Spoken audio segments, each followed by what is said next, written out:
मैंने अनीस भाई सुना आपने भी शत्रु सर के एक बचपन का रोल किया है। जी जी जी क्या बात कर रहे हैं क्या आप? बात कर Seriously? रहे हैं आप? नसीब फिल्म में बिगिनिंग में वही था कि थोड़ा छोटी मोटी 2-3 पिक्चर 4 पिक्चर में और किया मैंने, लेकिन मुझे ये लगा कि जब मैंने राज कपूर साहब को ज्वाइन किया उसके बाद मुझे मुझे एक्चुअली क्या है कपिल भाई, कोई बताने वाला नहीं था कि मुझे क्या करना है, तो क्या क्या नहीं करना है वो मेरी समझ में आ रहा था।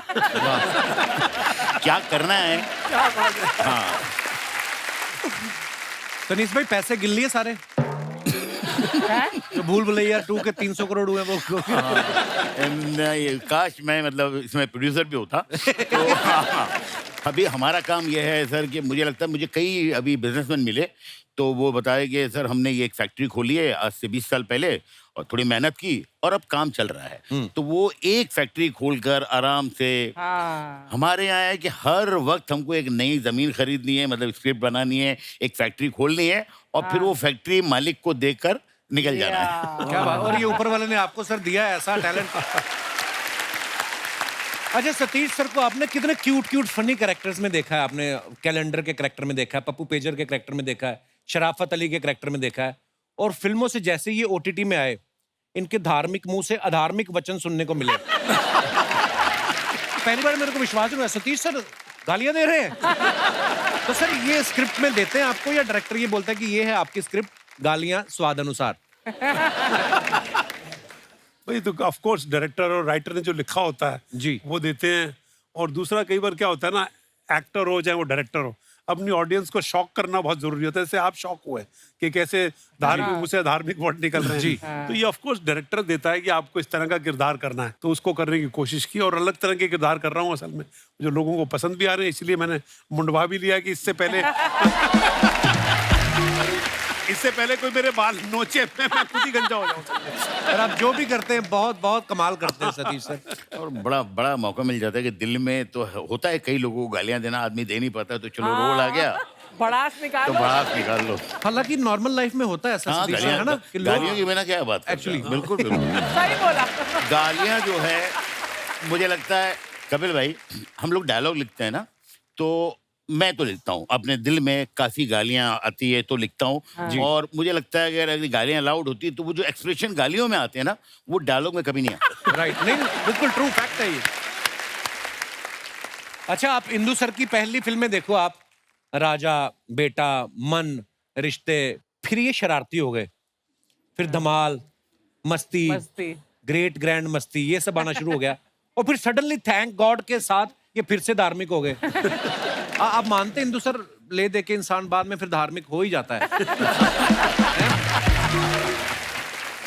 ऐसी बात नहीं है, अब वापस शरारत पे उतरूंगा। ये अच्छा। थोड़े एक मौका था शरीफ होने का, अब फिर बदमाश हो जाएंगे। घबराओ मत। हटेंगे नहीं आप? नहीं। बिल्कुल सर, हम चाहते भी नहीं आप हटें। अच्छा अनीस भाई भी एक्टर से वो काम करा लेते जो बंदा सोच भी नहीं सकता। आप देखो वेलकम में जो उदय भाई का कैरेक्टर था, नाना पाटेकर साहब ने किया, उनको हमने इतने सीरियस सिनेमा में देखा है। Mind blowing. ये अनीस भाई कैसे आपके दिमाग में आया कि नाना पाटेकर साहब को उदय के कैरेक्टर के लिए मान गए थे पहली बार में वो? नहीं, क्या है कपिल भाई कि मुझे हमेशा मतलब मैं हमेशा तो उनको बहुत बड़ा फैन रहा हूँ, तो मुझे लगता था यार जिस दिन ये कॉमेडी करेंगे, ये कमाल कॉमेडी करेंगे, बहुत सारे लोगों को बताएंगे कि कॉमेडी कैसे की जाती है। वाह। तो मैंने उनको फ़ोन किया, लेकिन वो हैं तो मतलब जिस तरह की आपको पता है, मैंने फ़ोन किया, मैंने नाना जी आपसे मिलना है। काय को? मैंने बोला फिल्म सुनानी है। तो खैर मैं गया उनसे मिलने, तो बोले कि हाँ क्या है, नहीं तू मेरे को कहानी नहीं सुननी है, तू अपनी माँ की कसम खा के बोल कि ये फिल्म मेरे लिए ठीक है, मुझे करनी चाहिए।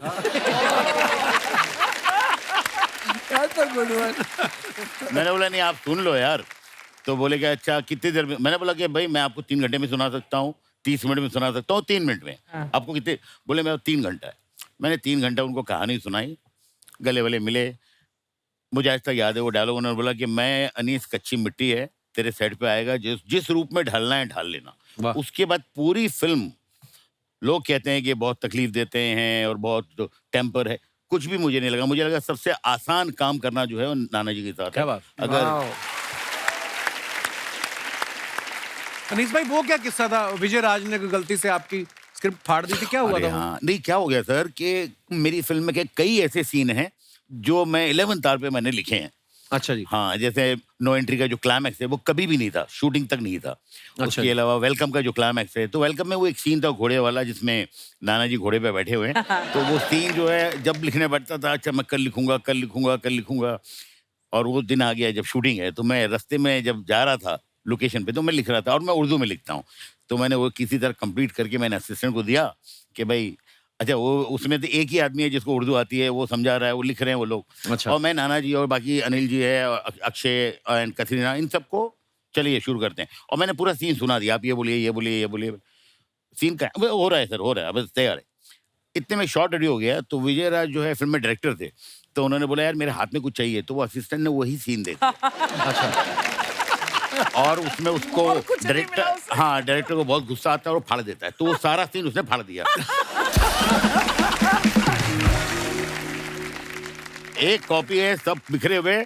मैंने जैसे कट बोला, सारे असिस्टेंट भागे, एक वो पुर्जा निकाला और उसको ज्वाइन कर रहे टेप से वैसे। तो लास्ट तक पिक्चर का सीन खत्म हो गया, शूटिंग खत्म हो गई, वो कंप्लीट हुआ नहीं। मेरे को भी एक बार मौका मिला सौभाग्य अनीस भाई के साथ काम करने का।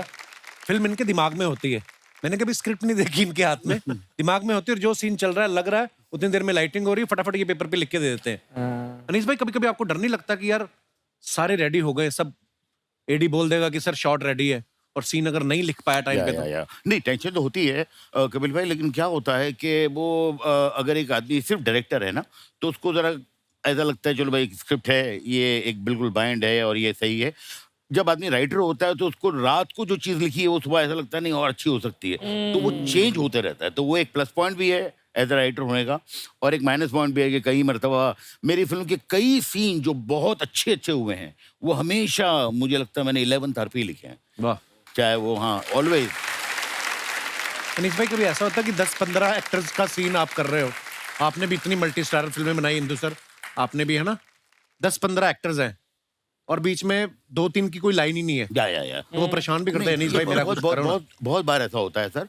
और कई मरतबा उनको लगता है ये हम बोल देंगे, तो आपको एज ए डायरेक्टर आपको एडिटिंग भी सोचनी पड़ती है कि अच्छा चलो ये तो आराम से निकल भी जाएगा, तो वो शूटिंग पे हाँ तो बड़ा चालाक होना पड़ता है। हाँ, तो वो है। और वो शूटिंग पे भी आपका जो है ना थोड़ा ऐसा चलता रहता है, ये काट दूंगा, ये काट दूंगा, ये काट दूंगा। अच्छा, उस समय आप करने देते हो कि चल कर ले फिर तो। बट मैं आपको बताऊं, कुछ एक्टर्स जो है जो इनसिक्योर नहीं होते, अच्छे एक्टर्स होते हैं, उनके साथ बहुत अच्छा होता है। जैसे मैंने नाना जी और अनिल के साथ जब काम किया था, अनिल जी के साथ वेलकम, उसमें पीछे 3-4 बड़े अच्छे कैरेक्टर थे जिन्होंने सिर्फ मोहब्बत में, प्यार में मेरे साथ काम किया था। मुश्ताक खान और हाँ, ये वो उनके रोल नहीं थे, ना या कोई डायलॉग था। तो मैंने कहा था मैं कुछ करूंगा, लेकिन अभी ये है कि दोस्ती यारी में आ गए थे, तो अभी कई मरतबा शॉट लगने के बाद मैं कहता था अच्छा नाना जी काम करिए, ये डायलॉग आप मत बोलिए, मुश्ताक भाई आप बोलिए। तो कई मरतबा सीन लिखा हुआ है नाना जी का और अनिल जी का, बट डायलॉग्स मैंने उन लोगों को सेट के ऊपर शूटिंग पे, पहला 2 टेक कुछ और हो चुका है, तीसरे टेक पे कुछ और है, तो इस तरह भी किया है। बट मुझे लगता है कि वो एक जादू ही होता है जब आप काम कर रहे होते हैं, उस नशे में रहते हैं, और थोड़ा इम्प्रोवाइज करना, थोड़ा चेंज करना, थोड़ा, तो बहुत ऑर्गेनिक तरीके से सीन बनता है। अच्छा, आपने अरुणा ईरानी जी को इतनी फिल्मों में देखा है, वो मैं आपको बता दूं इंदु सर की बड़ी बहन ही है। फिल्म बेटा में अरुणा जी को पहली बार हमने नेगेटिव किरदार में देखा, जो परेशान करती रहती हैं, है ना। आपने जब उनको पहली बार ऐसा नेगेटिव किरदार ऑफर किया, उन्होंने कहा नहीं कि मैं कौन सा खड़ूस ननद बन के आपकी बीवी को परेशान किया है, मेरे को ऐसा रोल क्यों दे रहे हो? कैसे एकदम से आपने अरुणा जी को ऐसा रोल दे दिया? Aruna ji is like a father to us, तो अच्छा उनकी हम बहुत इज्जत करते हैं। उन्होंने ही हमको पाल पोस के बड़ा किया है, सब अच्छा भाई जी। बहनों को। तो आज भी अरुणा जी के सामने किसी की आवाज नहीं निकलती, ये एक फैक्ट है। अब मैंने क्या गलती की थी, मैंने एक कोई और लेडी को कास्ट कर लिया था उस रोल में, अच्छा और जी। अरुणा जी के दिल में लग रहा था कि यार इसने मुझे कास्ट नहीं किया और ये लेडी को कास्ट कर लिया, पर उसके अच्छा पीछे एक कारण था। मैं भी वो आदमी इस दुनिया में है नहीं, तो मैं उनके प्रेशर में आके मैंने ये काम किया था। तो शूटिंग से 3 दिन पहले मुझे जावेद साहब का और शबाना जी का फोन आया, और उन्होंने मुझे फोन करके बोला इंदु जी आप यार बहुत ही मतलब ना समझ इंसान है। बोला क्या हुआ जावेद साहब, क्या हुआ, मैं से कुछ गड़बड़ हो गई? बोला नहीं इंदु जी, आपके घर में इतना बड़ा स्टार है, आपने अरुणा जी को क्यों नहीं लिया? अच्छा। मैंने बोला यार कसम खुदा की मैं यही चाह रहा था, लेकिन वो जो ऊपर एक था वो करने नहीं दे रहा था। अच्छा। तो अब वो भी नहीं है इस पिक्चर में। मैं अब भी जाता हूँ, मैं उसी वक्त अरुणा जी के पास गया घर पे, उनको बोला डरते डरते अर्नाबेन वो रोल आपको करना है। 2 मिनट मेरे को ऐसा लुक दिए, मुझे लगा अभी एक झापड़ आने वाला है कि बाहर निकल, मेरे को नहीं करना है। ठीक है, इतना लेट क्यों आया? अच्छा, जावेद साहब को फोन ही लेट आया बोलना था। बोला ऐसा मैं करना चाह रहा था, लेकिन आप उस आदमी को जानते हो, तो वो राइटर थे उस पिक्चर के, तो वो मुझे बोल रहे थे ये मिसकास्ट हो जाएगा और तेरी पहली पिक्चर है, तू मरेगा, तो डोंट डू दिस। तो मैं आप ही के पास आना चाहता था। फिर उन्होंने रोल किया और उनको अवार्ड भी मिला। तो मुझे लगा जो उन्होंने हमारे लिए किया, तो जो उन्होंने हमारे लिए किया है, उसका इतना सा एक कण मैंने उनको वापस दिया। क्या बात है। अच्छा, आप सब जानते हैं फिल्मों में बड़ी बड़ी हिट जोड़ियां हुई हैं, जैसे शाहरुख काजोल, अनिल कपूर माधुरी दीक्षित जी। ऐसे हर किसी को ना, जब भी हम फिल्म देखते हैं, हमें कहीं ना पर्दे में लड़कों को हीरो की जगह अपने आप में देखते हैं, और लड़कियां जो होती हैं वो माधुरी की जगह अपने आप को देखती हैं। जितने भी हमारे दर्शकों में पति लोग बैठे हैं, मैं उनसे जानना चाहता हूँ, अगर आपको चॉइस दी जाए कि आप अपनी मर्जी से जोड़ी बना पाते तो किस हीरोइन के साथ बनाते आप? सोच समझ के जवाब दीजिएगा, घर में आपकी पत्नियां भी हैं। तो उस हिसाब से जी सर, किसके साथ जोड़ी बनाते हैं और क्यों? मेरा नाम मनीष चौहान है और मैं nuclear power corporation of India limited में एज ए इंजीनियर काम कर रहा हूँ। ओह वाह जी वाह, क्या बात है, इतना इंपॉर्टेंट काम छोड़ के यहाँ आए हुए आप। फिर आपका शो देखने आया हूँ। बहुत बहुत धन्यवाद सर। और अगर मुझे जोड़ी बनाने की जो अगर चॉइस मिलेगी तो मैं अर्चना पूरन सिंह जी को पसंद करूंगा। अरे मनीष चौहान जी, आंख उठा के मत देखना उसकी तरफ। आपके बाद मेरा भी आंख उठा के मत देखना। उन्होंने रुमाल रखा हुआ है, क्या बात? मैं भी कपिल पहले- शर्मा शो में ऐसे ही नहीं आता। नहीं, आपसे पहले मेरा मैंने कोई मुद्दा होता है। आओ ना। बचपन से मैं जब पढ़ाई कर रहा हूँ और जब से इनका जलवा मूवी देखा है तब से मैं इनको पसंद करता हूँ। आपको पता है जो आप न्यूक्लियर बनाते हैं ये उससे कहीं ज्यादा खतरनाक है। उसको तो आप कमांड देंगे तब चलेगा, ये कभी भी चल जाती है। नहीं, फिर उनके कमांड पे मैं चल लूंगा। आपकी वाइफ आई है साथ में? आइए। मैडम, कहाँ आप इनको, भाई साहब को इधर ही पीटना चाहेंगी? ये पीछे भी कमरे बने हुए हैं, आपके सामने ही देखो आप। मुझे भी अर्चना मैडम बहुत पसंद है। मैं उनको इंस्टाग्राम में फॉलो करती हूँ, उनको सारे वीडियो देखती हूँ। Thank you. मैं बहुत बड़ी फैन हूँ उनकी। और कपिल जी, रातों को भी कभी कभी जो है ना उनकी हंसी मेरे कानों में गूंजती है। कभी उठ के चेक कर लिया करो, क्या पता कान पे वही लगा रही हूँ आपको। बहुत बहुत धन्यवाद चौहान साहब, शुक्रिया आपका शो में। ये पीछे भाई साहब ने हाथ खड़ा किया था। जी मेरे टाइम पे तो रीना रॉय थी ना, अभी अच्छा रीना, और नहीं, और भी वैसे तो बहुत सारी एक्ट्रेस थी, आपकी सुई उन पे अटक गई है। ये तो चली गई ना अभी। अच्छा मैं चली गई। सर कहाँ से आए आप? इंग्लैंड से। इंग्लैंड से? मैनचेस्टर में रेस्टोरेंट है हमारा। अच्छा जी, तो उधर ठंड लग रही होगी, इधर इसलिए आए? अच्छा जी, तो आपके साथ कौन आया हुआ है? मेरी बीवी। तो रीना राय जी आपके दिमाग में बसी हुई हैं? वो उस टाइम के पहले से ही बची हुई है। रीना राय जी के बारे में आपकी क्या राय है मैडम? आपके पति शरेआम माइक हाथ में लेकर रीना राय जी को याद कर रहे हैं। वो पिटाई तो जरूर होगी रात को, मेरे को पता है। चलो, कौन सा पहली बार होनी है?